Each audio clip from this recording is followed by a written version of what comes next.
mentioned as well. So would like to thank you in advance for your support, for your help. We're almost at the end of our month of Community Impact Month initiatives across Credit Suisse, and we've seen tremendous support from the India office. I know we also have volunteers from other offices in the region joining this volunteering activity, and we hope that you've enjoyed this ability to learn about what our partners are doing in different countries, and working on different topics as well. So welcome again, and I hope you really enjoy the session today. Thanks, Lalina. Thank you, Lisa. Sushant and Ambreen, do you want to come on screen because we are unable to see you? Yeah, our video is on. Can you see us now? Hello. Yeah, we can.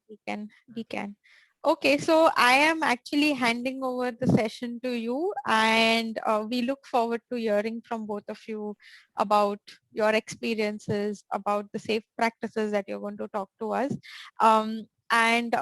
Essentially, we will also ask you a lot of questions. This is also for all the volunteers. Please feel free to ask questions to both of them. They'll be happy to answer our queries. Thanks, Lalina. Certainly.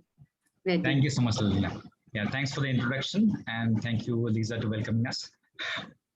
Okay, so good afternoon, everyone, and I'm really happy and glad to see you all here. So there are 33 of you all over here, and I hope more would be joining soon. Yeah. So happy menstrual hygiene day to all of you. And I'm really glad to see many men members also being present in this particular session. So to give a brief, mostly Lalina has told you all about Sahas as an organization, but talking about a specific project which we have with Credit Suisse. So we have this project in Mumbai named as Back to Earth, where we not just help the societies, residential societies, in terms of managing their waste, but also to reduce their waste. Okay, so we all mostly focus on the behavioral change aspect.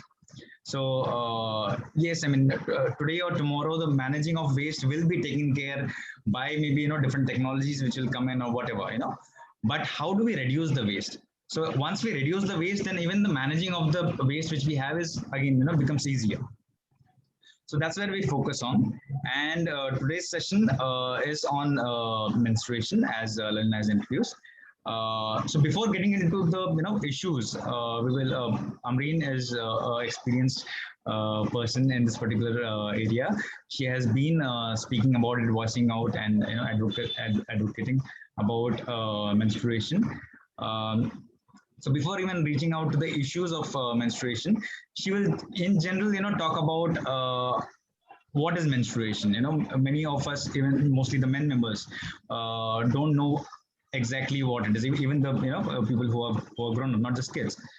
That exactly when does it take place, how does it happen, and what are the issues which our women members face in today's time.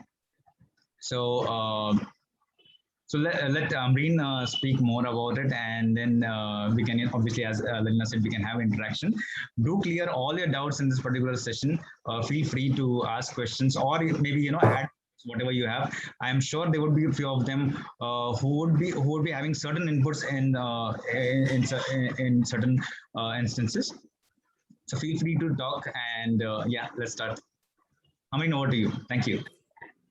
Thanks so much, Sushant. Thank you, Lalina. Thank you, Lisa.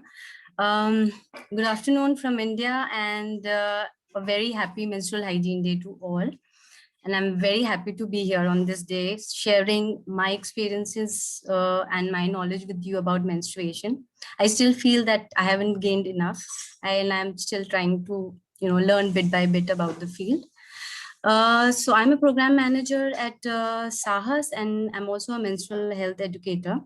And in my spare time, I usually volunteer in some communities, mostly slums in Delhi, NCR, if you're aware of.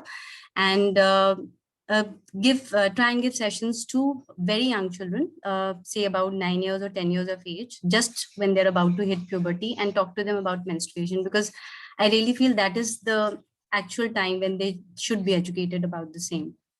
So I have a presentation for you, but before that, I think I just wanted to have everybody's engagement over here. So on the chat, if everybody could share, what are periods called in their native language, and uh, any code words they have when they want to say that they are on their periods. I am on my period. Is there any code word to it? So just a few responses if they can be on chats, and then we can see and we can take it forward with the presentation. Amreen, I just wanted to come here. Actually, the chat service is disabled for us, Yeah? so we can't actually do that. Yeah. Okay. All right. Let me check if I can. All right. I'll have to go to the. Okay. Anyways, all right. So we'll open that. Sushant, can we have that option? The chat thing. Yeah, I'm just trying to chat here, but Lalina, you're saying that it won't be enabled for the employees, right? Yeah. So if employees are have logged in from Credit Suisse Zoom, it's not possible for us. Okay. So all right, let's then go ahead with the presentation, and we can probably, if they can unmute themselves and say a few. Some of them would like to, if not the chat, then.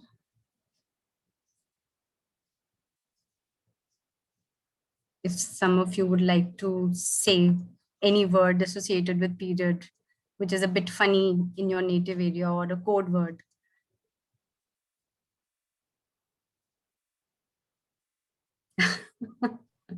To break the ice, so to break the ice, Yeah. Okay. I So was just asking my wife also yesterday that what do they call him? So she's a Tulu. But yes, it's a similar way. We speak in Hindi also. Ki kawa chuliya. The crow has touched us, and crow, is thought as mostly not so good bird in India and Indian cultures. So for 5 days, then the woman has to keep herself separate, not go in the kitchen. So that's how, so this is how it is in Indian culture. And obviously there are different terms and different words, and also in maybe college students, they would be having a different codes for this particular thing. So accordingly, if you have certain things, please let's open up and discuss about it. Anyone? Yeah, so hello, I'm Pratiji Gupta. Sure. So I'm from Agra, and here there is no not a specific code word, but when I or my friends get down, we say that aaj main down ho gayi. So we specify that like this. I think it's in many areas, I think. Yeah, very much. I'm down, chumming. Get down. Get down. Many words in Hindi also. Mahina aa gaya. Or when we go down basically to Hindi speaking communities, they also have very funny words. Yeah, but mostly it's like I'm down, right? Urban culture. All right. So I'll just move forward with the presentation. And Hello. I had something to share. Please. Yeah, like I come from a Maharashtrian background, so my grandmother calls it as Pari Ali.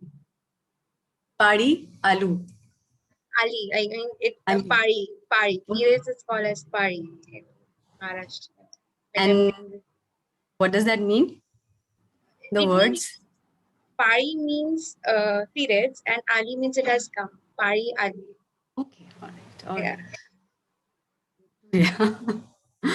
All right. I've mostly been in north part of India, so bit with the thing. So yeah, interesting to hear. Anybody else would like to share? Hi, good afternoon. My name is Ashita. I'm from Punjab, but we usually used to just call it periods in the house at least. But in school, we used to call it ketchup because because no one could really relate to it. And yeah, basically that. That was our code word. We used to use at least till like the 10th grade. And then we actually started using the word period because they started normalizing it in school. Yes, yes, very much, very much. That's good. That's good. Ketchup is good. Okay, anybody else would like to share? Hello everyone. Good afternoon. So my name is Jamie. I'm from Hong Kong.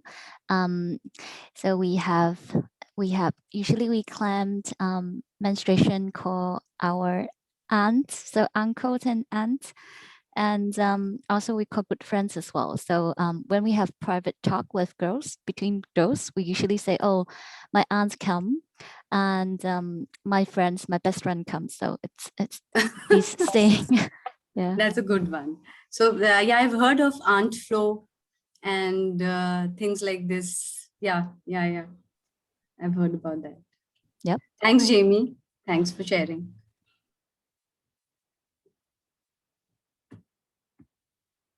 Okay. All right, so we will move ahead. I'll share the presentation. So as we all know, Sushant, the topic for the menstruation is about sustainable menstruation, healthy and sustainable menstruation. I'm not going to go too much deep into the biology of menstruation.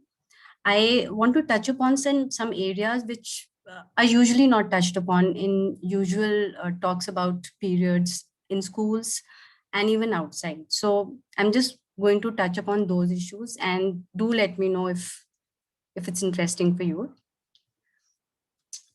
So just want to confirm that everybody can see the slide.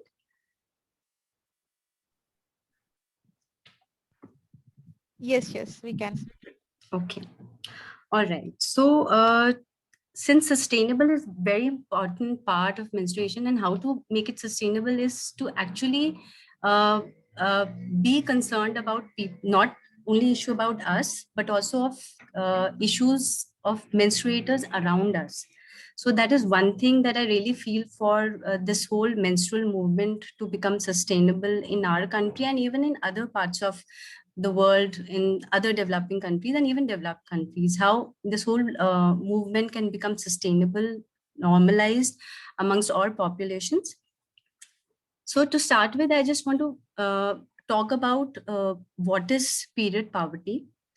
And basically what I feel, it affects all women and girls all over the world.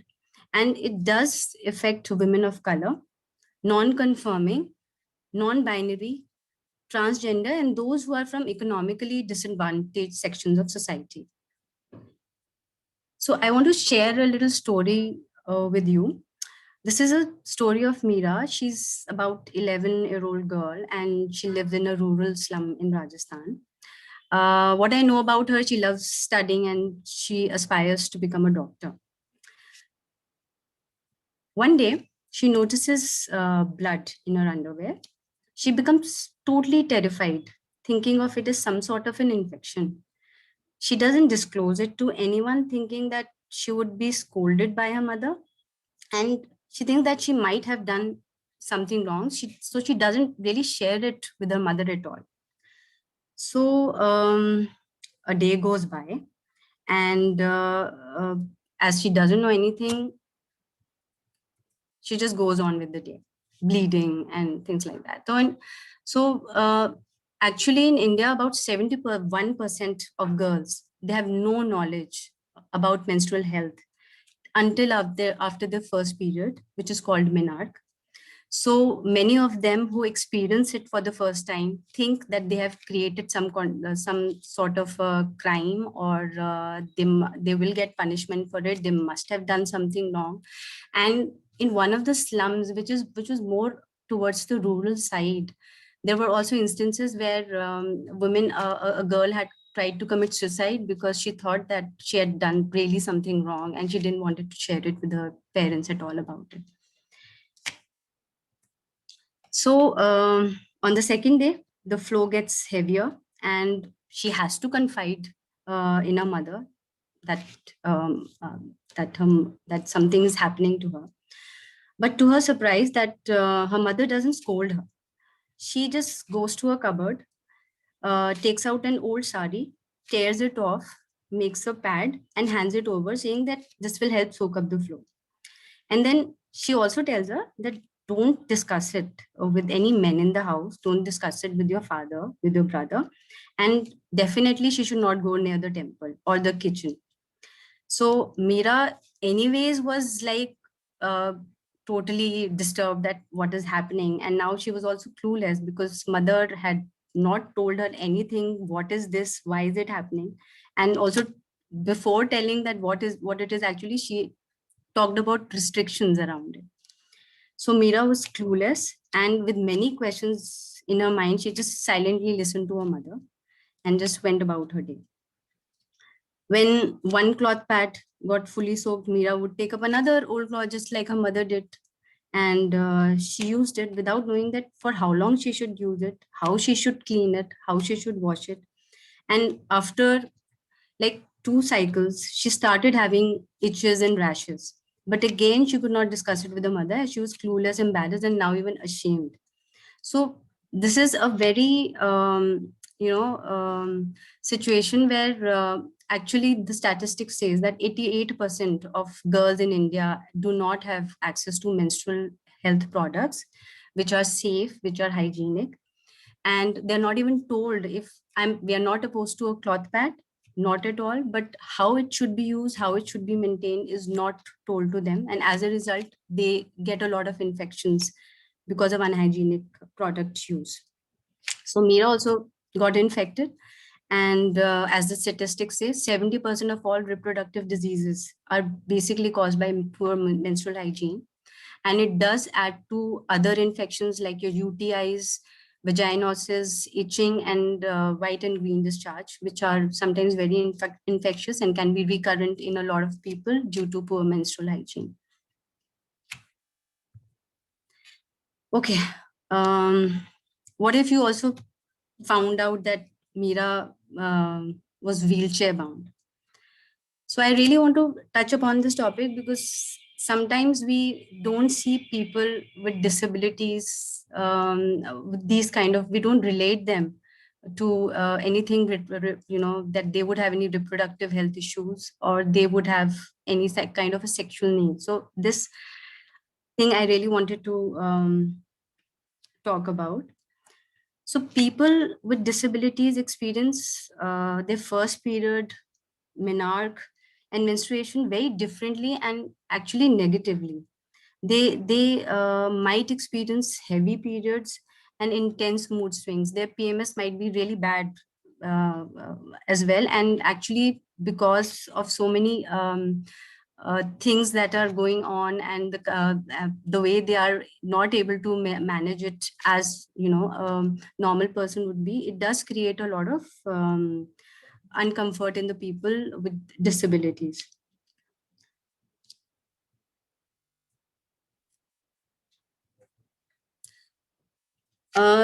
We also wanted to, apart from that, for people with disabilities, there also lack of, resources, lack of options for, menstrual products.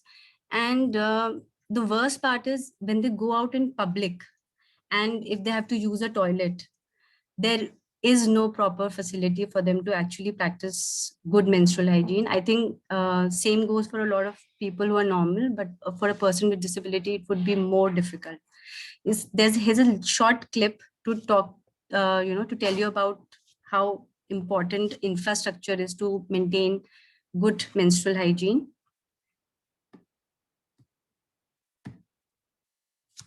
और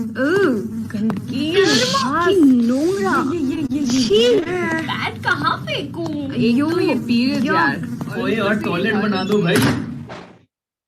देखिए, बात तो बस toilets build करने पर नहीं रुकती। रोजाना लाइफ में टॉयलेट्स तो जरूरी है ही, लेकिन ड्यूरिंग पीरियड्स बात बस टॉयलेट्स पर नहीं रुकती। अरे समझे नहीं भाई, ये वो पैड वेड का मामला है का? और पैड के बाद क्या सर? डिस्पोजिंग पढ़ने में गया, पड़ोसी के घर में क्या? इसलिए डस्टबिन जरूरी है। और सोचो, डस्टबिन को ढूंढते ढूंढते लाइट चली गई तो? अंधेरे में उल्लू की तरह घूरते रह जाओगे। इसलिए तो टॉयलेट्स में बिजली जरूरी है। और क्या जरूरी है छोटी? साफ साफ कह दे। सोप और पानी, साफ हो जाने के लिए और सफाई करने के लिए।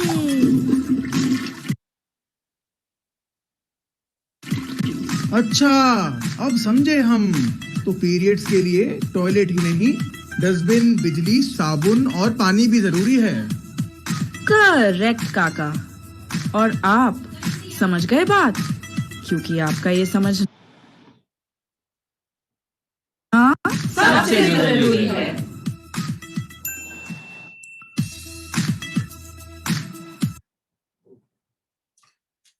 So, in terms of wash facilities in India, if I have to talk about, there are 40% of government schools in India which have no proper functioning toilets. They would not have a latch. They would not have, dustbin. They would not have any proper water to wash hands or even any menstrual product. There'll be no dustbins, which are so important. There'll be no proper light. So these are the things that actually are present in today's this thing, and this really needs to be improved if we want girls to continue studying in the schools. And persons with disabilities, as I told you, are often limited by these choice of menstrual products and support systems.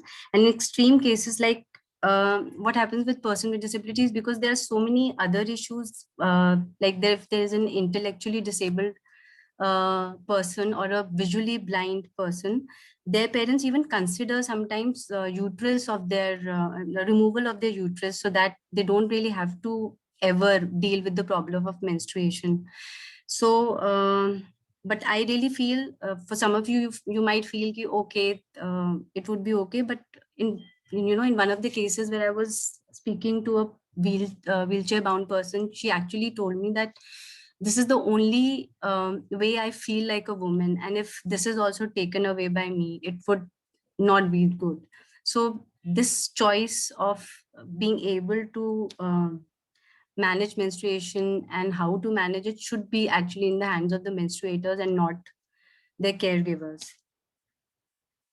So as I told you, because of lack of access to menstrual products, resources, infrastructure for all kinds of menstruators I will talk about, there are about 23 million girls dropping out every year when they start menstruating or when they actually hit puberty in India.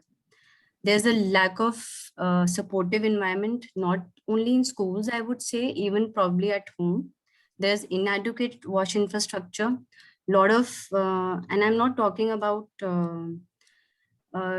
just, low income group people. There are also, people out on the streets, people who are living in juvenile centers and many other places. So this kind of a thing is very much required. Amreen, I wanted to add something here. Yes, yes. Yeah, thank you. So I remember seeing an article, actually, there's a group in Thane, and so they actually, pushed the government, pushed the local body over there to have a specific room in the public toilet where, this proper practices for, clean and which had equipments of the basic things like, light and soap and water. So all these things, but they went ahead from that also, and they also designed it in a way so that not just a regular person, but even a person with disability can use this particular washroom. So that was the first room basically specifically made for having a clean menstrual basically practices. I would like to ask here if you guys, any of you have faced such challenges or want to share something about it or give any inputs over here.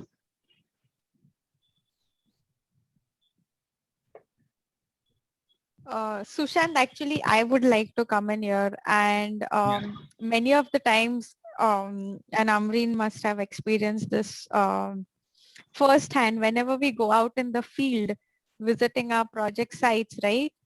And if that is a time when you are actually having your periods, it becomes very, very challenging, because the first and the foremost is you're most often visiting beneficiaries who might not even have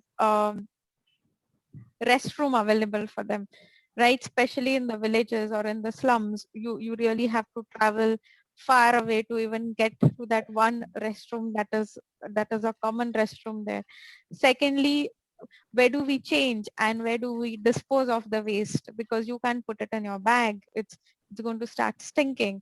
So all these questions if come up, especially when you are visiting field sites at this particular time. I'm not very sure if all of you have read, but I think just a couple of months back, New Zealand actually introduced this in school. They actually provide their students with the girls can actually get access to free sanitary napkin in the school, and the whole campaign has been around to end period poverty in schools in New Zealand. So I think things are picking up, and I think it's the many school projects that Credit Suisse is supporting.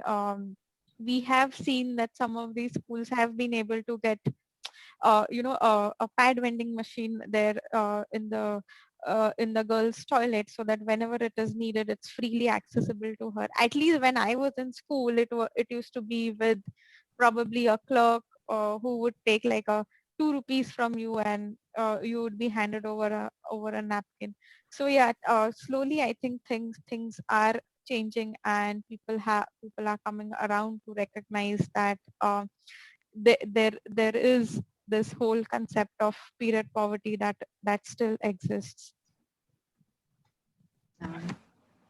Thank you for sharing. Yes, it is very much there. And I also remember when we used to, in our days of social work during our masters, we had a rural camp in which we had to visit a remote village in Rajasthan.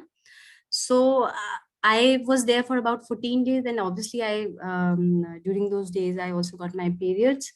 So I was not really allowed to use the bathroom to bathe at all, and it was like really hot. And the reason given to me was that the drain connecting the bathroom was all open, and if my blood is seen in those drains, it would not be nice. So that was one reason I was not allowed to bathe. So yeah, so these kind of things are also exist, and you have to listen sometimes to these things, not to have any kind of debate with locals. So yeah, it does. The lack of infrastructure and sensitivity towards menstruators is very much required. If you're not sensitive towards their needs, then you can't really build on anything, be it policies, be it infrastructure, be it knowledge around it. So very important. So going on to the next, yeah. Anything else? Amreen, just to actually add to your point, and I did read an article about 7 to 8 years back. The whole thing of especially if the girl is physically challenged, the parents actually think of getting her uterus removed, so that she doesn't have to go through the whole cycle. I think there was a prominent case that had come up in the newspaper sometimes back, and the whole debate then started as to who takes a call on this. Is it the girl who's taking the call, who's undergoing periods, or it's the family who's doing it, because they have to then there's a lot of things that the family needs to do when the particular person is undergoing periods, right? So there has been that debate has been on for quite some time. I'm not sure if it has reached any logical end though, but it's been there. I also want to tell the volunteers, please feel to contribute, because we want to keep this as an interactive session before we go to the next part of the session where we'll be actually making the envelopes. But feel free to contribute, and if you have anything to say, please come ahead. I think this is a discussion forum for us, and if there is something you can add on to it, I'm sure it will be helpful for everyone. Yes. So yeah, you're right. They do consider removal of uterus, specifically for intellectually disabled. They do that because the parents fear that my girl might get raped, or something wrong might happen with her. So these are some of the concerns they come up with actually when they talk about the decision for removal of a uterus for a girl, for a physically challenged or autistic child. So these are the concerns with them.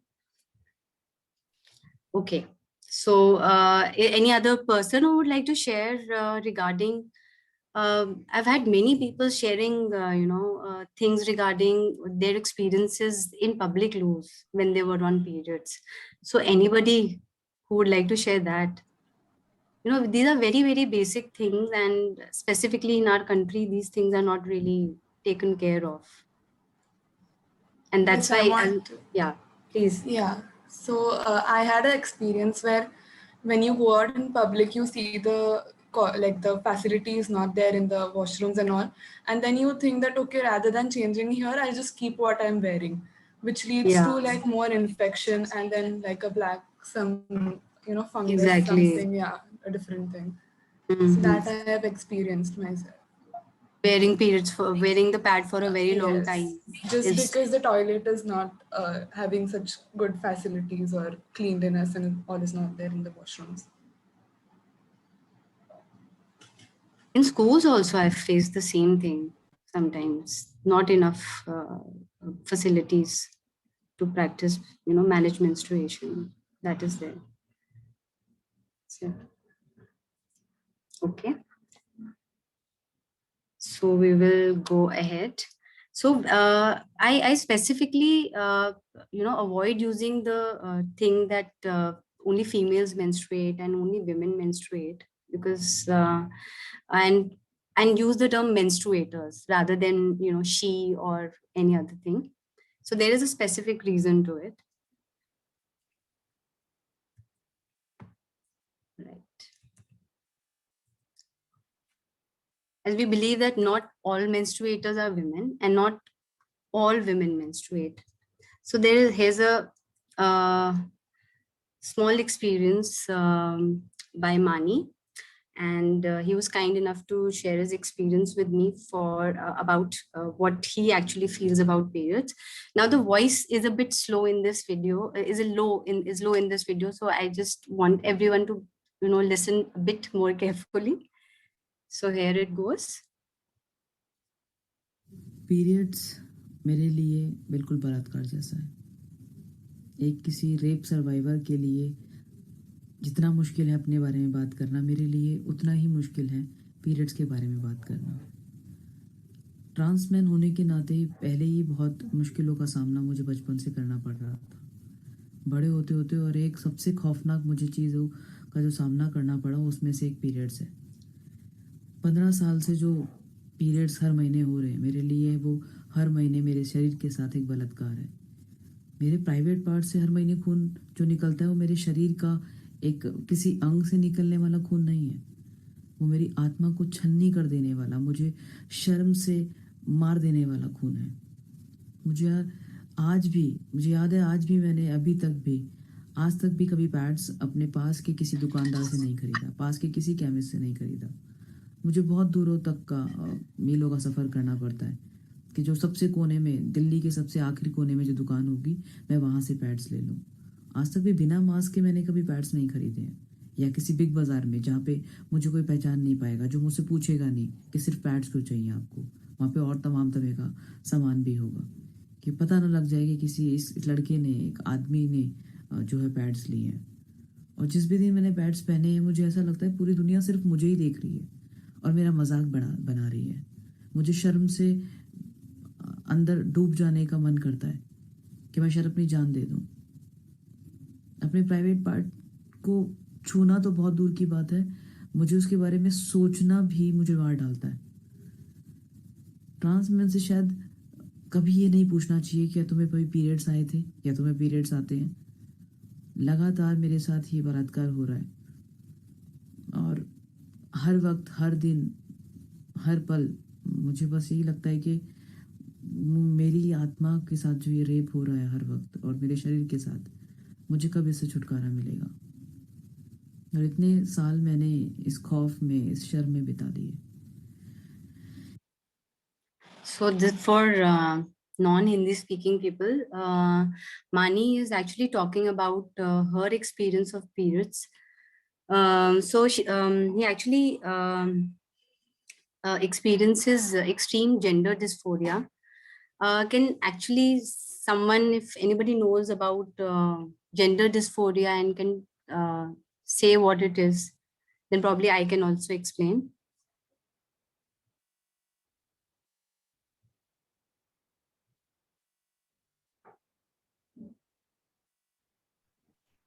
Anybody who's had a friend who is a trans man and I think you can just explain the video because it was in yeah. Hindi, and then So people can Mani experiences extreme gender dysphoria, which also means that she does not conform to the biological sex given to him at birth. He doesn't identify with it at all. So any process associated with that biological process, specifically periods, is like rape for her.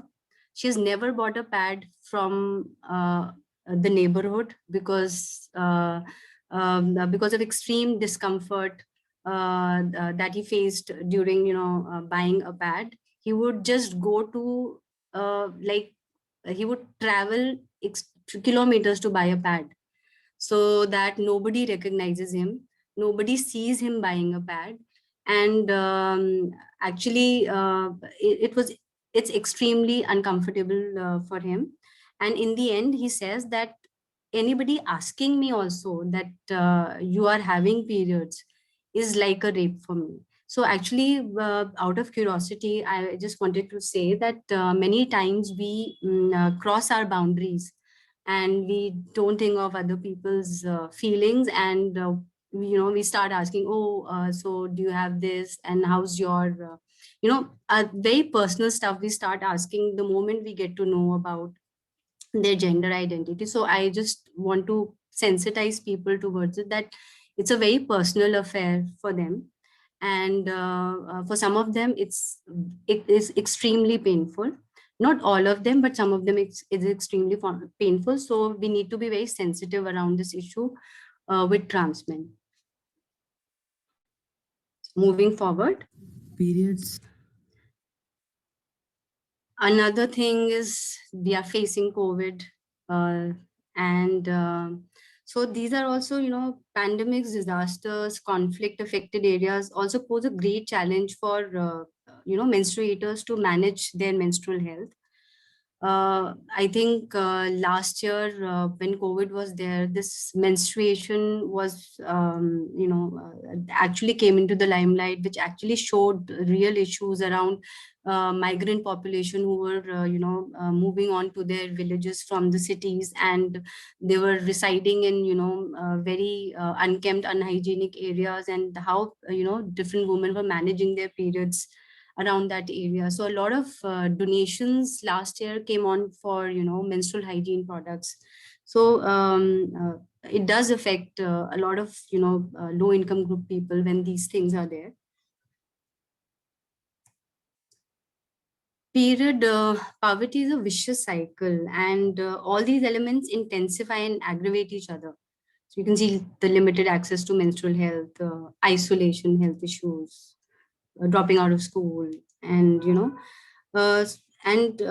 culture, religion, economy all affects these elements in several ways.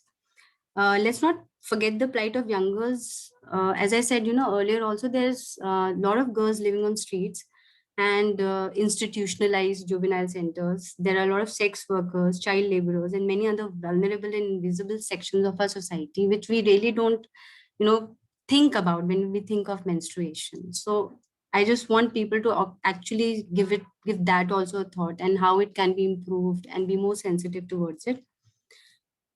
So what can we do to achieve period equity? One very important thing is equal access to menstrual health, and which obviously in turn leads to better health and better safety, and also freedom of movement. It does allow girls to stay at school, and staying at school meaning better education, better skill development, better job opportunities, leading to financial independence. So this is all very important to achieve period equity.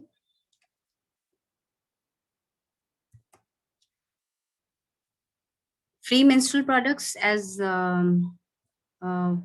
person was sharing, that certain government schools had, the Credit Suisse is also supporting the cause, and a lot of government schools, even I've seen in Delhi, do, and even in rural areas when I was working in Rajasthan, they do provide pads to girls.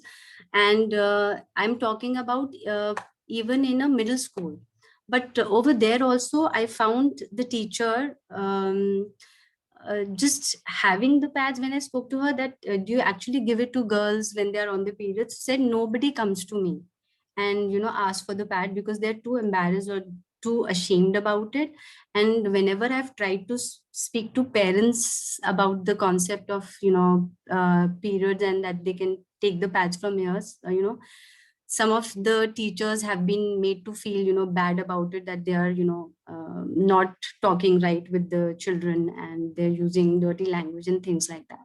So these kind of issues have also occurred. But yes, the access is very, very important, and it should be provided by the government schools. We need to offer more and more choices of menstrual products and interventions. I remember my mother, when I was young and I got my first period, my mother giving me a pad. It was probably Whispers, and I have stuck to it for about 15-16 years.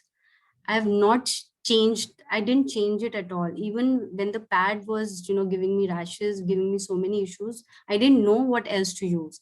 I think a lot of people, many of us have also experienced that, because we don't know the other choices, or we don't want to try the other choices. We keep sticking to a product even when it's giving a lot of discomfort. And next is a very important thing, which is also a very important part of this presentation, is the providing eco-sustainable menstrual product choices like reusable cloth pads and menstrual cups, which are not harmful for the environment and are also pocket friendly. And since this is a very important part of the presentation, I would like to invite Sushant over here. He can talk about it at much more length than I can. So I'm going to hand over the mic to him. Please, Sushant. I'll just change on to the next slide. Sure.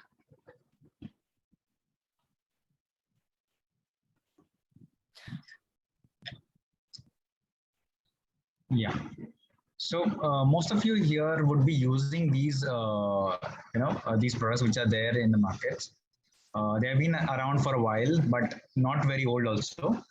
So I generally, whenever I speak to the audiences, and whenever I meet people, I try to identify certain products which they generally use, which have come to our lives recently. I mean, our fathers and even us, we have not used it when we were young. So they have come in this generation itself. Okay. So accordingly, we have, again, specifically talking about menstruation, we have these sanitary pads and the tampons which have entered our lives. I remember the ad which used to come that, talking about the very serious issue of menstruation. And for that, how can we use just a cloth? So period, you guys also would be remembering maybe period or kapda, and the big question mark used to come. And then that's how they entered our minds, and that's how they tried to sell these products to us. Now they sell it, again, in terms of their quality. They say that yes, they are made of cotton and this and that, and they're comfortable and all those things.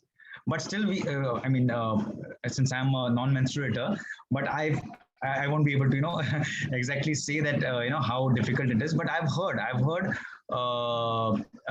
women and women are talking about that they still develop rashes, they still have infections and a lot of issues around this particular, around these products. So yes, there is a hygiene factor and there is the environment factor also. Now looking inside at what these products generally have, just to give a better idea about what all components are part of this particular pads. So this is the first product, and you can see so many things which are synthetic. Okay, so they obviously promise that the blood won't come out, the blood won't be, so there will be never a point where it will be filled too much that it will come on the pants, it will be visible outside. When they say that, that itself means that there is a plastic layer to it. Okay, so we need to understand that these products are surely not sustainable, not eco-friendly. Okay, so you can see there's a plastic layer outside. There are polymers. There are again certain fragrance and antibacterial. Again, chemicals. These are all chemicals. Okay, the name. If you read the ingredients, they would be again not so very clearly said or clearly spoken about as if they are hazardous. Obviously, because they want to sell it. But this is the content. You can explore more. You can Amrin, you can go to the next slide.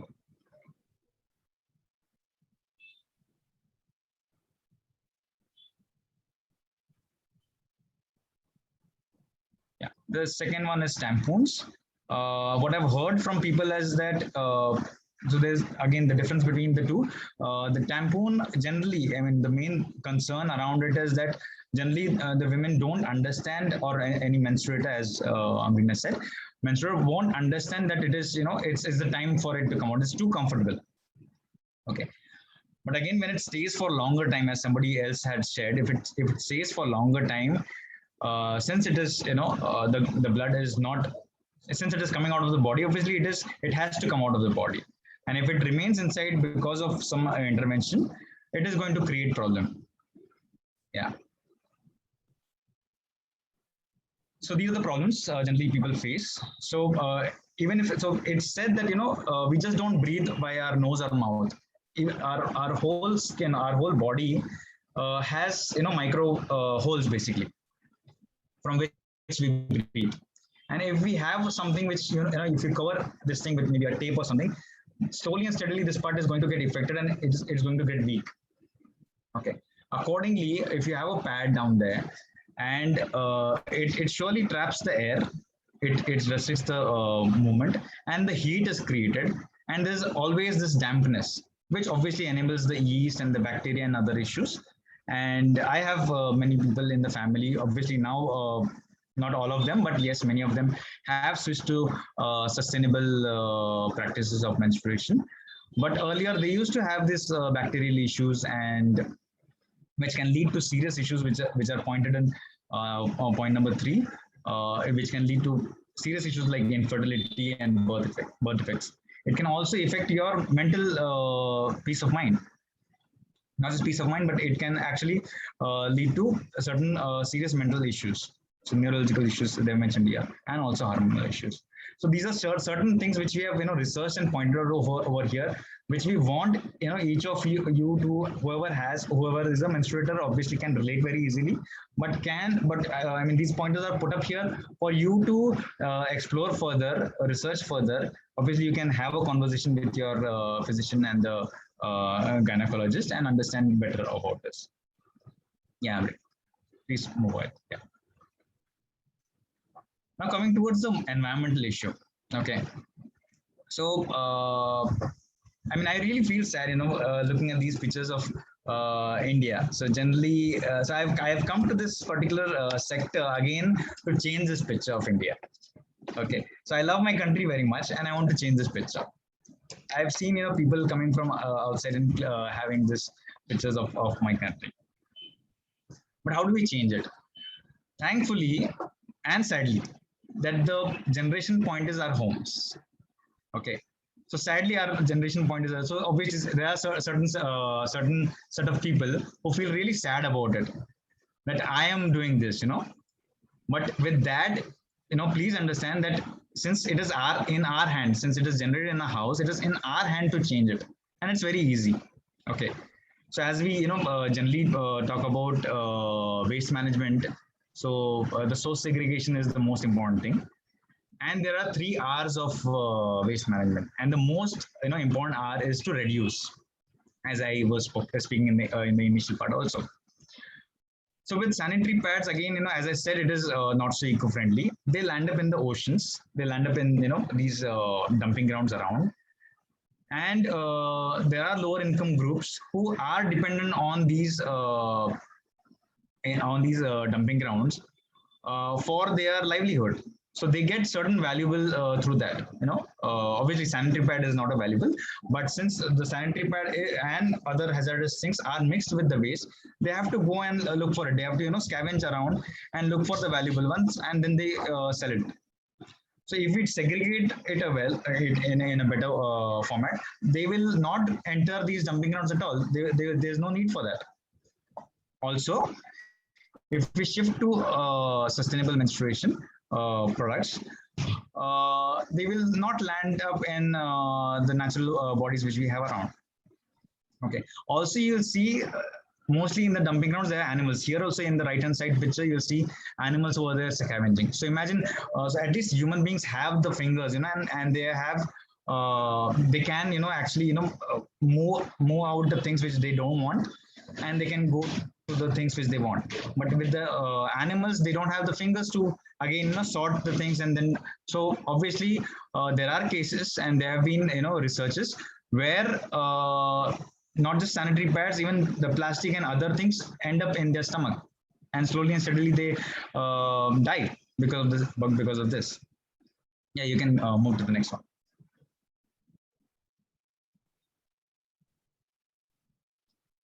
Yeah, so we have these products which we have. Obviously I have friends who still are very comfortable with the cloth which earlier women used to use. But for for people who really want to have a exact replacement or exact alternative to the current pads which they're using, so this is the one. So this is a regular cloth. Again, there are different kinds of them. There are different shapes and all that, which are again very comfortable and easy for women to use, menstruators to use. Okay, you can go to the next one. So we'll be sharing. So these are the 2 products. One is the sanitary pads, the cloth pads, and the menstrual cup. So we will be sharing. You'll be getting a mail from Lalina, I guess, where we will be giving certain brands and links of these products. You can try and explore them. So this is the second product, that is menstrual cup. So generally, there is a myth which says that that you heavily bleed during chumps, during periods, during menstruation. But I've heard on an average, the menstruation is around 30 ml and not more than that. Okay. So generally looking at this cup size, again, people think, "Arey, itna chota hai." It's so small that whether it will really, because maybe some women may say, "I'm a very heavy menstruator. I'm not sure whether this will really help or not." With the cups also, there are different sizes, by the way, which can be measured. The next slide has those details. Yeah, you can move to next. Yeah, well, one behind. Yeah, so this is how you can measure it. This is again for your information. You can again explore as you'll receive the links with of different brands. There'll be more details about this, that how to select the right one for yourself. Yeah, you can move to the next one. So this is what I understood from another from a menstruator, that this is how you use, how do we insert this particular cup, and there are different ways. And again, I've heard that again, beyond these also there are different more comfortable, or it depends upon person to person again. So which is the ideal way of inserting the cup? Yeah. Again, talking about these cups, mind you that these are again medical silicone cups. No, these are not any other cups which are there. Again, you have to be sure that where you're buying these products from. So this is how it has to be inserted. It's said that it is not to be inserted in a straight manner. It has to be inserted in a slanted manner. It's more easy, and you have to just rotate it, and the closing which is there, as you fold and then insert, you have to just move around the cup a little bit, and then it opens up on its own. Yeah. Yeah. So thanks, Sushant. Yeah. Yes. If people have any questions about it, you can just move to the earlier slide, Amreen. Yes. The environment slide, maybe. This one? Environment slide. Yeah. Yes. So if anybody has any questions about it, please throw it here and we can answer it. And then we can move forward. Are there any side effects related to the cup, usage of cup? Not really. I am a menstrual cup user. It's been 3 years that I've been using it. Yes, not as such, and it has been really a blessing for me. I would say that you can, for the first 3 months or so, you will have to adjust a bit in the sense of how to insert it, how to remove it, but then it becomes, you will become pro at it. So you can try it out. There are no harmful effects to it. You can order it online. I'm sure it's not available everywhere in the retail stores, but definitely online. So not as such, but it has been a blessing for me because I've had constant rashes with commercial pads, even with the cloth pads. So that's why I switched on to a menstrual cup. Okay. And is there a particular timeline how many times we need to remove it and clean it, or reuse, or use a new one? So you need to sterilize it before you use it. Boil it in hot water for 1 or 2 minutes to sterilize it at least. The instructions are always given on the box. So sterilize it, insert it. You can, if you're a heavy bleeder, it would last for about 6 hours or so. But if you're not so much of a heavy bleeder, it can last for at least 8 to 9 hours. So that's the blessing, that you don't have to keep changing it or keep washing it. Even when you're outside, you will be able to go about your normal routine. Okay. And are you aware, is it a myth or a reality? Like with the pads, there is a gel in that. So yes. Is it cancerous? Because I heard or read somewhere that the gel in the Whisper pad is generally cancerous. It is. The gel technology and the chemicals they use to lock the blood and make the blood into a gel so that it doesn't leak, obviously is carcinogenic. So it does. Okay. In some of the cases. Thanks. Yeah. Amreen, one question from my side.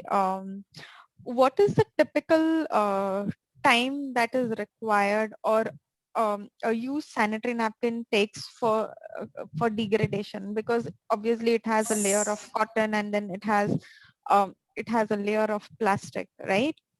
800 years. Okay. Even after your generations, it won't decompose. Okay. It will be lying there. Okay. And as a safe hygiene practice, menstrual hygiene practice, obviously we discussed about the menstrual cups and the cloth pads, right? But for Yes. those people who still continue to use commercial pads, is there a way you can kind of explain to us how do we dispose it of? Obviously, using the best method possible wherein the waste gets segregated? So one is the obviously the companies are also being given ruling that they need to provide with every pad they need to have a disposable thing. So I think with most of the pads that you get commercially, there is a it's packaged separately again. So that can be used for disposing it off. And the best thing to use is a paper, and then obviously mark it with a red dot and throw it in the bin. So that is the, and it should be thrown in the domestic hazardous bin. So if you guys know about how the waste should be segregated at home, what we follow as an organization, that it needs to be separated in 3 ways, each of your household waste. One is your biodegradable waste, that is your kitchen waste, garden waste, kitchen waste meaning your all waste that can be decomposed. In kitchen, there'll be packets of milk also, so they cannot go into the green bins. Always remember that. So anything that can decompose goes into the green bin. Then the non-biodegradable bin, in which all your plastics, aluminum foils, paper, and all those dry items will go. Then the domestic hazardous bin, and I'm also talking about this about it is because of the COVID and pandemic. A lot of COVID related waste is also on the rise. So many municipalities are struggling with it, and if you don't segregate it properly, it is harming the environment, it is harming the waste workers. So along with the COVID waste, the red bin that we call domestic hazardous waste, you can also dispose of your sanitary pads. So that is the way. We always tell people to wrap it in the paper and then throw it. Yeah, if that answers your question. Yeah, and Amreen, so for example, in my housing societies, we just have 2 bins. So it's basically the green and the blue one, which is typically domestic, and the plastic waste. Now, what are the specific instructions given to societies by the local municipal corporation when they have to segregate this waste? Do they need to kind of separate it at the separating site? It is a responsibility of every household to first separate it.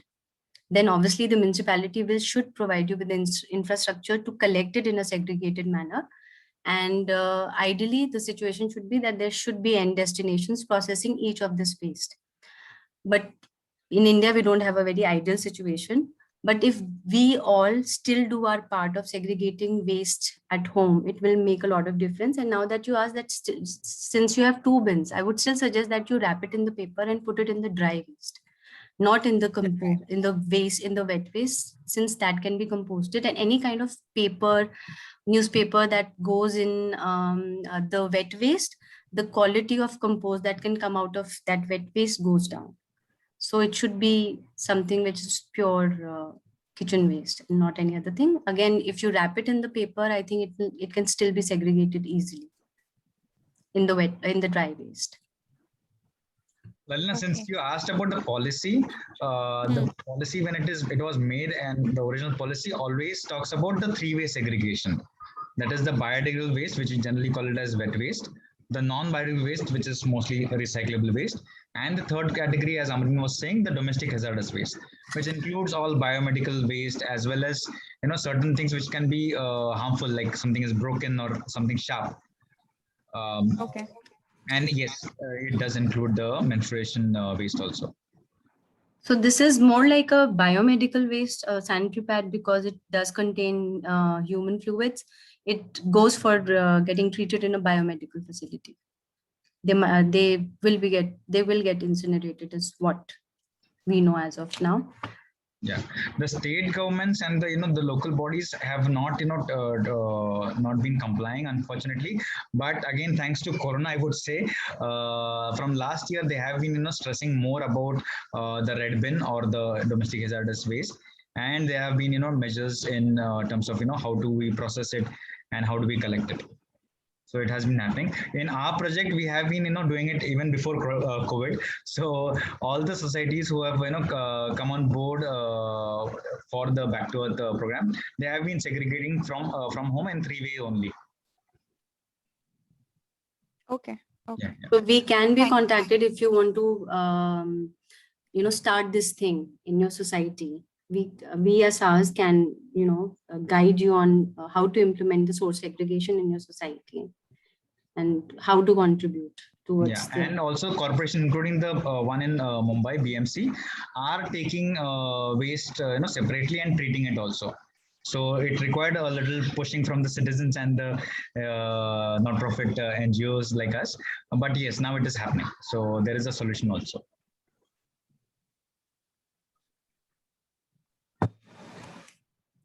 Any other questions? Anybody wanting to make the, green, switch to green products, menstrual products?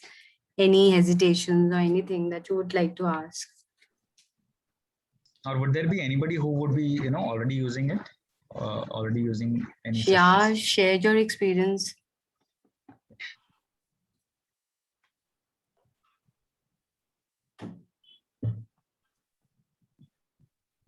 Hi, am I audible? Yes. Yes. Yeah, my name is Rupali Ambeen, and usually I'm using pads, like not usually, I'm always using pads, and I have this issue of leakage with pads as well. So I am really scared to move to anything else because, I don't know if that would leak or, what would happen. So what is the thing with menstrual cups? Like, do they leak or are they safe? So if they're not fitted properly, a drop or something might leak, but not totally. What I've experienced, for my personal experience, I'm telling you, if it's not inserted properly, then it might leak a bit and you'll get to know. So you can reinsert it, wash it and reinsert it. All right. Okay. Thank you. So typically it does take time, to get used to it. I took about 2 months to get used to it. The worst part in starting using it was to, practicing how to insert it and remove it. But then it becomes very easy after after 1 or 2 cycles, I would say.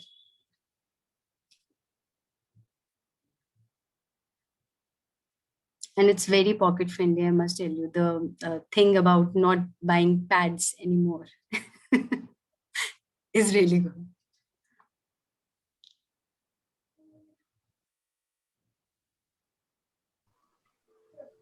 Anybody using cloth pads? Tried using cloth pads?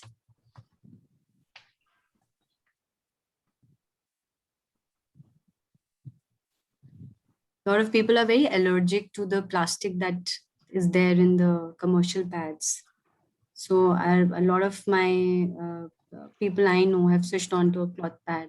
And some people are really, sometimes don't get comfortable with the menstrual cup, and then they continue to use the cloth pads. So that there are also cases like that. So it's really up to you how comfortable you get with it, with any kind of product, I would say.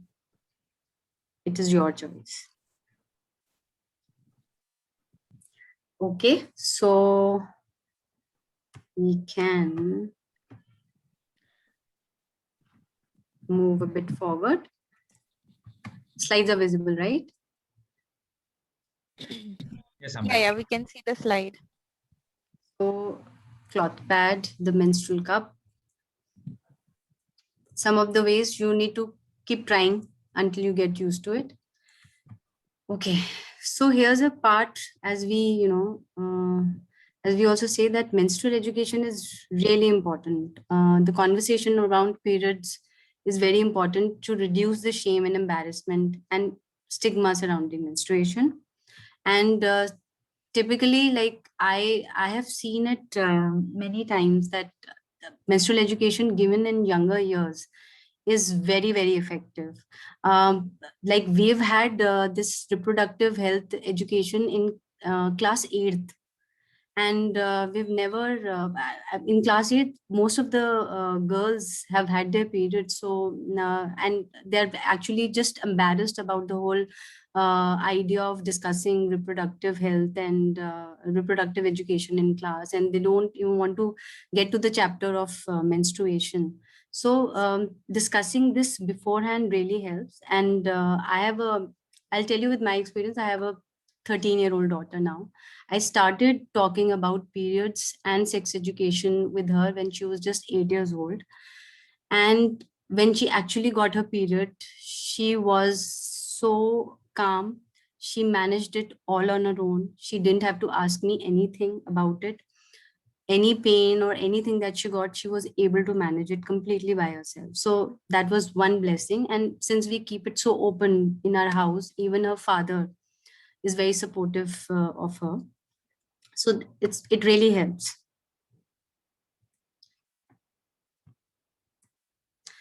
Including boys, as I said, mentioned. So my daughter's father is very much a part of the conversation. So including boys in the menstrual education curriculum is very important. We all are surrounded by them as fathers, brothers, colleagues, teachers. So if we don't include them in this dialogue, in this narratives, the menstrual education is not complete. I see a lot of men in the participants list. I just want to, have some experience sharing from them. I'm sure a lot of boys have had some sort of, funny experiences during their childhood related to menstruation at home or outside in a class. Would anybody like to share it? So it would be very interesting for us.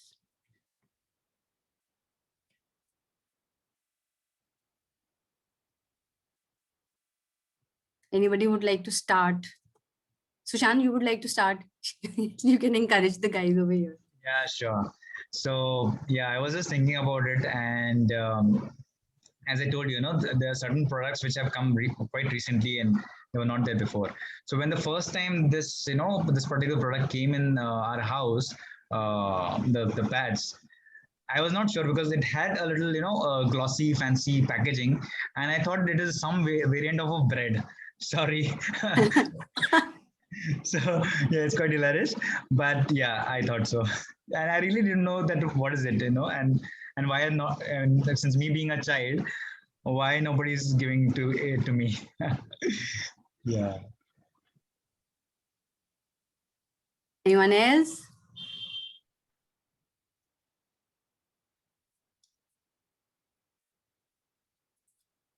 I hope all the guys have not logged off. Just joking. Hello. All right. Yeah. Yes. Yeah. Hi. So my name is Piyush Sati, and I'm basically from Uttarakhand. And so I'd like to talk about my experience when I was a child. So what used to happen is my so what used to happen, my mother used to, as in when she used to get periods and all, so she used to separate herself from us, for 4 to 5 days. And I used to get really sad, why she's sitting alone, and why we are giving her food in another plate, and all these kind of things. And I used to come home, I want to talk to her about, I want to sit with her and talk to her about what happened in school today and all, but I did not get a chance to. So I used to really get sad, and I used to ask her, why do you do this? Why do you sit, every month and for 4 to 5 days? Why does this happen? So she used to say, "Beta, कीड़ा काट गया है मेरे को, और कीड़ा काटता है, हर महीने काटता है ये कीड़ा." Oh God. Yeah. So, and I also used to when sharing with my friends, obviously we share. So I told, यार मेरी मम्मी को तो कीड़ा काट देता है यार हर महीने, और वो ना अकेले अकेले बैठती है. So this is the experience I wanted to share. Yeah. Thanks so much, Piyush, for sharing. Thank you. Anyone else? I'm sure, guys, you must be having some story or the other around it, maybe with a friend, maybe with a sister, maybe with a mother. So please do share about it.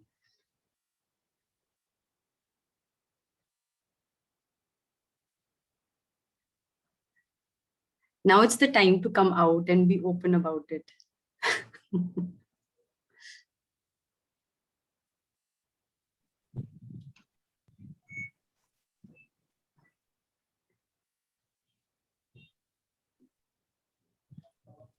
I'll share one more of a person had shared this with me earlier, that the pads, he found the pads in his mother's cupboard.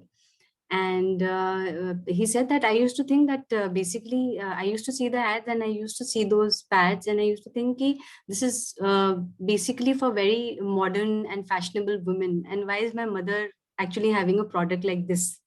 So this kind of a thing he had in mind when he first saw the pad in his mother's cupboard. Okay, so all right, so let me move forward. Very little is left now. I will not take much of your time, guys. As I said, include experiences of persons with disability in menstrual education, curriculum, policies, intervention, and infrastructure also. Menstrual hygiene, being one of the most important fundamental human rights, requires immediate attention and action across the nation. And yes, this cannot wait, is what we say. So please start talking about it. Please start sharing your experiences, knowledge about it. The more you share your knowledge, the more awareness there'll be around the process. So Sahas also has been doing its bit regarding menstrual hygiene awareness, and in Gurugram, I can say, and many other places, we've organized many menstrual hygiene awareness sessions. This is one of the sessions with the waste workers in a colony in Gurgaon. And we also distributed cloth pads over here to all the women. Initially, the women had a lot of hesitation in talking or coming up about it. But after, I think, 10-15 minutes of an icebreaker, they all came up with their issues and problems. And they were really happy to take the cloth pad because they thought that this can be actually used again and again. And many of them, when we actually showed them the option that there is a menstrual cup as well, so many of them actually were very curious and wanted to start using it. So we did tell them about it, and we also got in touch with an organization who were, ready to donate a few. So yes, this has been there. So that's the end of my presentation, and the room is open for all. Any questions again? Anything that you guys want to ask? We are there. Hi, it's Eshita. My question was regarding the menstrual cup. And I would like to know your experience, considering you said that, one needs to sanitize it often. So what exactly happens if you say go out and you feel the need to sort of maybe clean it or, because the thing is that I've been wanting to switch for a while, but I keep having apprehensions about this because if you're using a normal pad, you can always like dispose it off and like change it and use another one, right? So have you ever faced an issue like that? No, so as I said, Ishita, you need to sterilize it before you start, once before you have your, you start using it for that cycle. In between, you can use it with water and soap. So when you're actually changing it during the night or during the evening, so morning to evening, it does hold on to your flow. And when evening you are changing it, you can actually wash it with soap and water.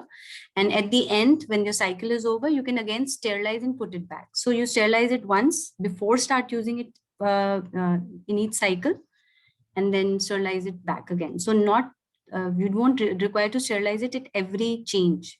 Soap and water would do. I have a follow-up question. Yes. I wanted to ask, for example, see, right now we're at home, so yes, it gives us that freedom that we can change it whenever. But for example, if we go to office, right, it's not as easy in terms of the infrastructure that we have currently. So do you get questions regarding that? Like, how do you deal with the situation? Say, for example, you've gone out, you're in office and there is a need to change. I mean, how would you approach such a situation? Because again, like cleaning it, you have to get out and there are stalls usually. So there'll be an issue. So one is that it doesn't require, see, if you're there for 8 hours, it will hold on to your thing. So you won't really have to change it. It does, it can be used for 8 to 10 hours. So it does not require frequent change. And if it does at all require, then yes, then there should be infrastructural, changes. They should be there. That does, that so that you're not embarrassed to wash it out there in the stalls and things like that. That needs to be changed. Yeah. But then it does not require a frequent washing or anything. So that way it's much more better. Yes, obviously then in that case, using a pad is same in the sense more convenient. You just throw it and use another one. Yeah. So you have to decide basically, Ishita, how, and when you start using it, you'll get to know. And if there's actually a major problem, it can be addressed within the HR, and I'm sure they will be able to make changes. Yes, thank you. Yeah, thank you, Ishita.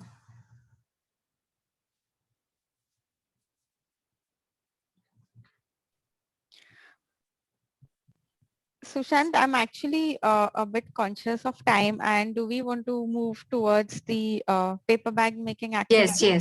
Yes. Sorry, we can. Sushant? Yes, sure. So you'll take it up. Right. So before starting that, just few words. Yeah. So as you know, Ishita and few others have raised questions, and obviously there is this discomfort about any change. Generally also we obviously have this discomfort about changing from one thing to another. Accordingly, yes, I can understand there is a discomfort, especially with regards to this, since it is such a private or personal affair where directly your health is concerned.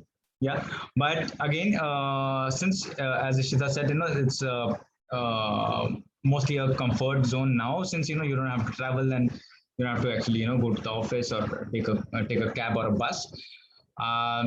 It's the right time to experiment. Go slow, and accordingly, with this particular thing, also what we are saying is, I'll just turn on the camera.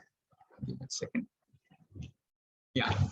So what we are trying to do is we are going to go step by step. Okay. So for now, let's focus upon disposing the current pads which you're using in this pad. Disposing it responsibly in the right manner.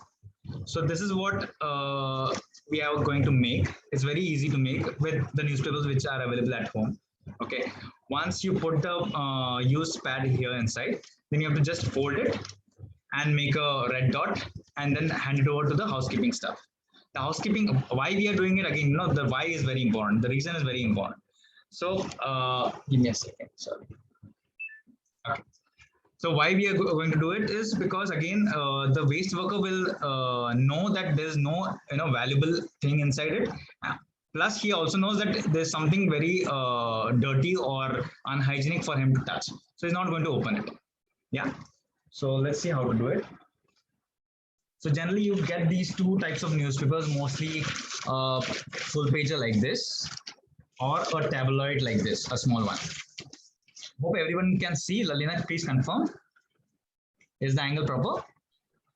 Yeah, we are able to see. Just a second. I also wanted to ask all the volunteers if you're going to be trying this out right now, or you'd be doing it afterwards. Yeah, if you can fetch a newspaper, I can wait for a minute.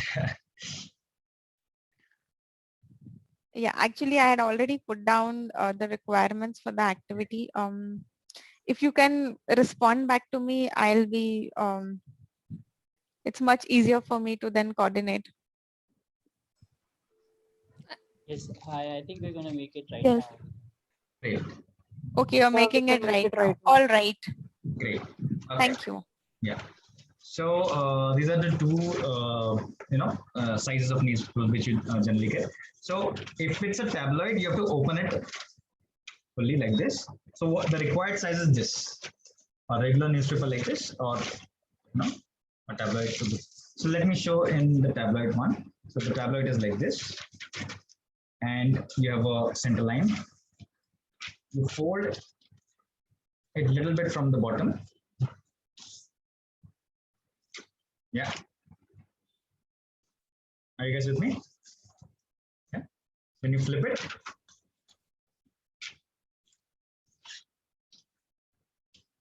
you fold it, you flip it, and then you make this part into half, exactly half, not exactly. So you just measure it roughly with your hand. And once you do it, you just press it. So this part has this fold, this part doesn't have the fold. Should I move to the next step?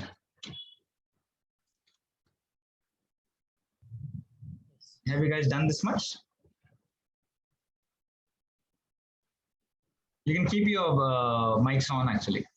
Yes, we can. Yeah, okay. Then you have to fold the other part also and tuck it inside this. Okay, as you fold it, you have to tuck it inside this so that it, you know, has a proper grip and it doesn't open. So that's how it goes. And fold it.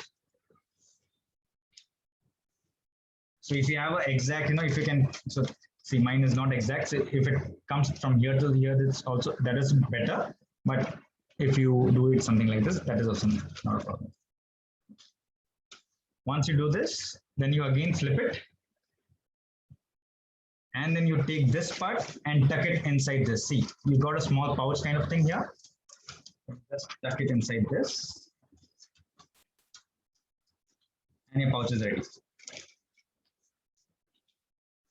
You press it again. And here is the opening. That's your pouch. Yeah.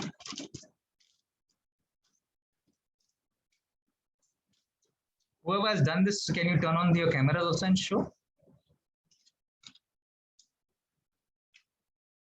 Were you able to do it?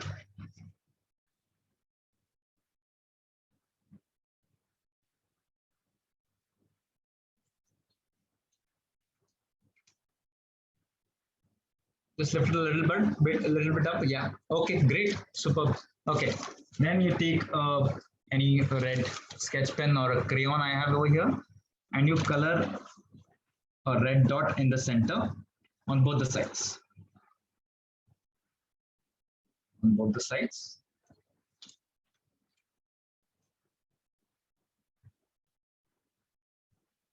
So very simple.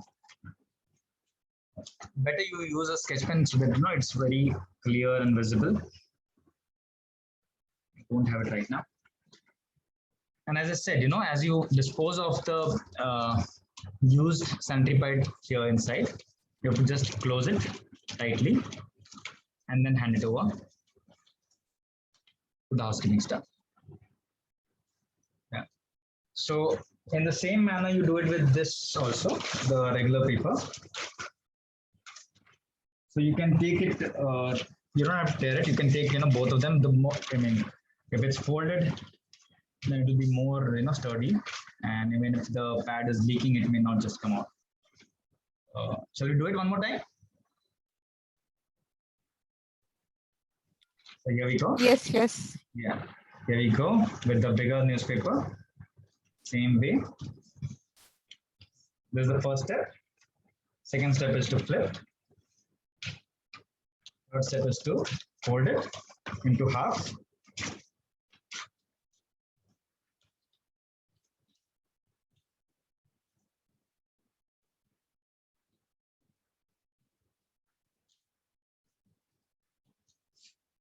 Press it. Fourth step is to cut the other part inside this one. So you want. Press it. And the fifth step is again to flip it. And the sixth step is to tuck this part inside this, and your pouch is ready. So just six steps. And properly. And press it. There you go.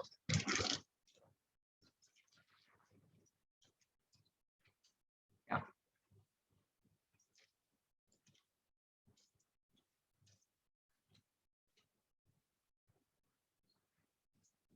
So what we're expecting is basically, so this is what my child made, and he made it in different sizes just in the morning as we were discussing, and I was also practicing. So what we're expecting is, you know, these envelopes, if you guys can make at home, as much as you can, and and courier it to us. Like Amreen showed one picture. Accordingly, what we are thinking is that we can distribute it amongst the different projects which we have. So every project has again different audiences. Some projects are in rural areas, some projects are with low income groups, some projects are in urban semi-urban setup. So what we are trying to what we have thought of doing is that as people like to go slow in the change, accordingly we would firstly request them to use these disposable bags and dispose their sanitary pads safely. Not just sanitary pads, but even diapers can be disposed in this. With that, if you can also so we'll be giving certain links of the brands. If you can also purchase one or two sustainable products and courier it with these bags which are going to give. So in the second phase, so first phase will be to educating them the way we had a session with you guys. Accordingly, we'll be having a session with them also, mostly physical session where we'll be going on the ground and talking to them about this and telling them firstly about the disposal aspect. Once that is done, say post say around 2 months, then we will be introducing them with the sustainable products, so that as I said, as I was talking before also, the reduction of waste is important. Yes, first comes the responsible disposal and managing the waste, but yes, we need to slowly and surely move towards the reduction of waste.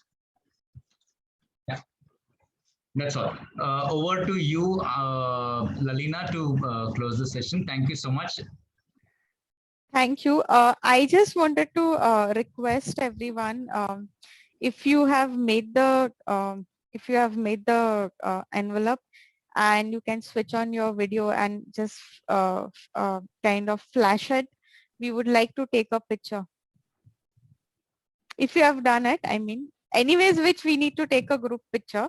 So before we even come to that, I actually wanted to understand from you, how did you find the session? We are doing it for the first time, so it's also a learning experience for me. And I know that this topic is not discussed very openly, but we kind of had a forum to have a discussion. So I just want to leave it open for 10 minutes before everybody stops, starts dropping out. If you have any feedback for us, let us know, because we are also trying to do things differently for the first time. So any feedback from you is welcome for us.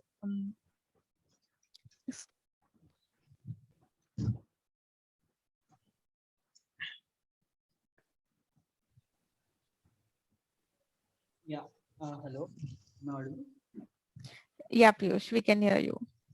Yeah. Hi. So the session was really great, and I really got to learn a lot. And I don't think that we, like, my mother obviously throws these pads in newspapers, but I don't think I think this is great. So yeah, thank you very much for the session. Thank you. Thank you. Anyone else who wants to give a feedback? The feedback can be for me, it can be for Sushant and Amreen as well. Hi. I think it was a wonderful session, so much so that once like the conversation started going, even my parents came into the room and they sat through the session. And I mean, the way it was conducted, it was really nice. And the thing is that we discussed about a lot of things which, I mean, there is just so much information out there. We already know about it, but the thing is we're ignorant about the fact and we don't recognize it. And I think it was conducted very beautifully, where you tried to highlight on everything. And also the thing that we're going to get material as the links to refer to later. I think that's great. So thank you. Thank you. Anyone from Hong Kong, Singapore who are on call and they have any feedback? Obviously, the waste disposal norms in your country are a bit different compared to ours, but anything that you can add to this discussion?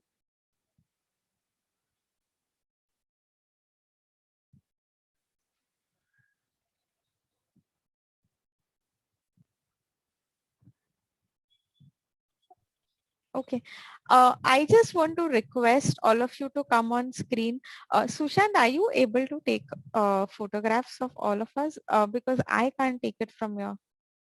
If you Yeah. can see everyone. Yes, I can. And I mean, you also try because sometimes it doesn't copy then. I can take it and forward it if you don't mind. Okay, yeah, sure. Sure, sure.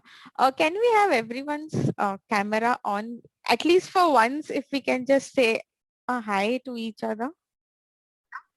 Just wave out, because I'm dying to meet my volunteers actually. Like I really miss that whole exercise of people coming to me and asking for their volunteering t-shirts. Um it's a big exercise, and I really love meeting all the volunteers. So just a hi should be okay. I mean, I'm really dying to see that hi. Okay. Sushant, will you take, are you able to see everybody on your screen? Because I can only see you. Not everyone together. Hold on. I'm trying to do that also. Like a collage, right? Yeah. Like a collage, I can see. Right hand side, you can see, Lalina, there's a view option there. Right hand side top. Okay, gallery view, is it? Review, yes. But in that Okay, also. sorry. You really need to excuse me on this, because I am a little bit technically challenged. That's okay. But just a small request, if everybody can come quickly on screen and I can take your picture. And if you have made the pouches, please flash that as well. Okay, hold it. Just look at the screen. Yeah. All right. Sushant, you also take 1 or 2 pictures. Yeah. I'm just making the red dot. No. Take the pictures first. You can make the dots afterwards. Okay. Yeah. So we'll have to do it in two this thing, because this Yeah. is many people. Okay. Yeah. Smile, everyone.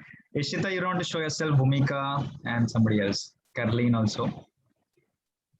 Turn on your video, please.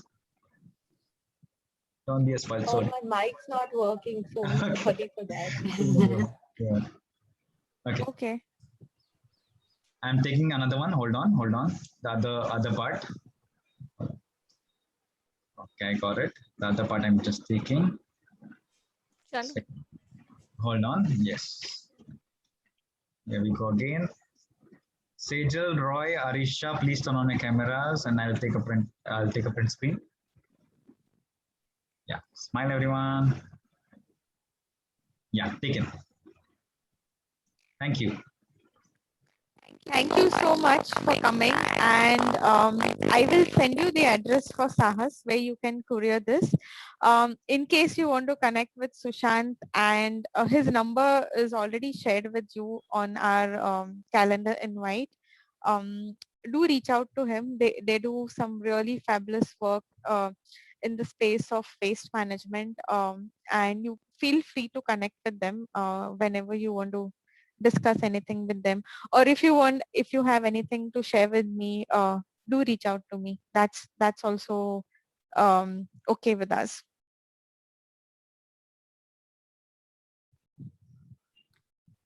All right, Sushant and Amreen, I just want to say a big thank you to you. I think you really added a lot of value to this International Day of Demonstration, and kind of gave us a lot of information.